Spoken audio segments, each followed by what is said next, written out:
श्री कृष्ण का पूरा जीवन हमारे लिए प्रेरणा का स्रोत है। उनके जीवन की हर एक घटना एक महत्वपूर्ण संदेश देती है, चाहे बचपन की रासलीला हो या गीता का ज्ञान या फिर महाभारत का युद्ध। भगवान श्री कृष्ण के जीवन का हर एक पल मानव जाति के लिए एक शिक्षा है।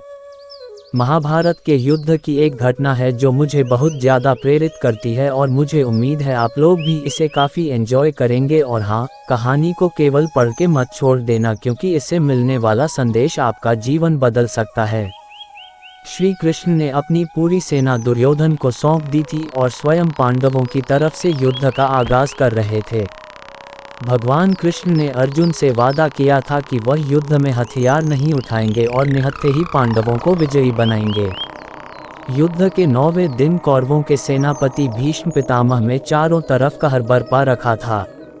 वो अकेले ही पूरी पांडव सेना पर भारी पड़ रहे थे। भीष्म पितामह अपने वचन और प्रतिज्ञा पर अडिग रहने के लिए जाने जाते थे। उनका मानना था कि जो प्रतिज्ञा उन्होंने की है उसे प्राण देकर भी निभाना है।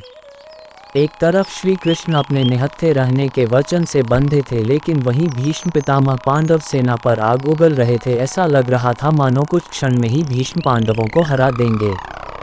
श्री कृष्ण शांति पूर्वक सब कुछ देख रहे थे। वो जानते थे कि अर्जुन भीष्म का मुकाबला नहीं कर सकता, लेकिन उन्होंने अर्जुन से वादा किया था कि वह पांडवों को ही विजयी बनाएंगे।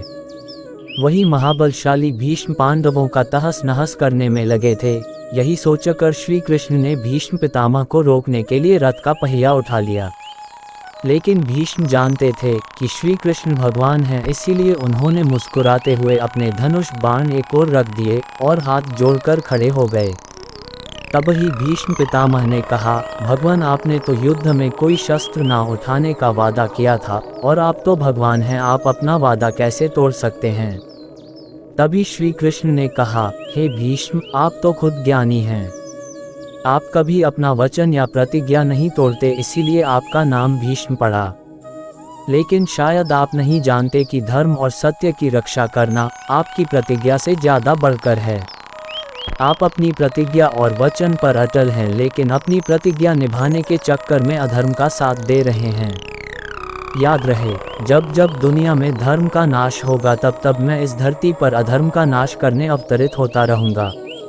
तुम एक इंसान होकर अपनी प्रतिज्ञा नहीं तोड़ पाए और अधर्म का साथ दे रहे हो, लेकिन मैं भगवान होकर भी धर्म की रक्षा के लिए अपनी प्रतिज्ञा तोड़ रहा हूँ। अगर मेरी किसी प्रतिज्ञा या वचन की वजह से धर्म और सत्य पर कोई आंच आती है तो मेरे लिए वो प्रतिज्ञा कोई मायने नहीं रखती है, और मैं धर्म के लिए ऐसी हजारों प्रतिज्ञा तोड़ने के लिए तैयार हूँ। अगर आपके सामने धर्म का नाश हो रहा हो और आप कुछ नहीं कर रहे तो भी आप पाप के भागी हैं। श्री कृष्ण का ये संदेश दिल पर बहुत गहरी छाप छोड़ता है। दोस्तों, सत्य की रक्षा हमारे हर स्वार्थ, हर वचन और हर मजबूरी से बढ़कर है। यही इस कहानी की शिक्षा है। जय श्री कृष्णा।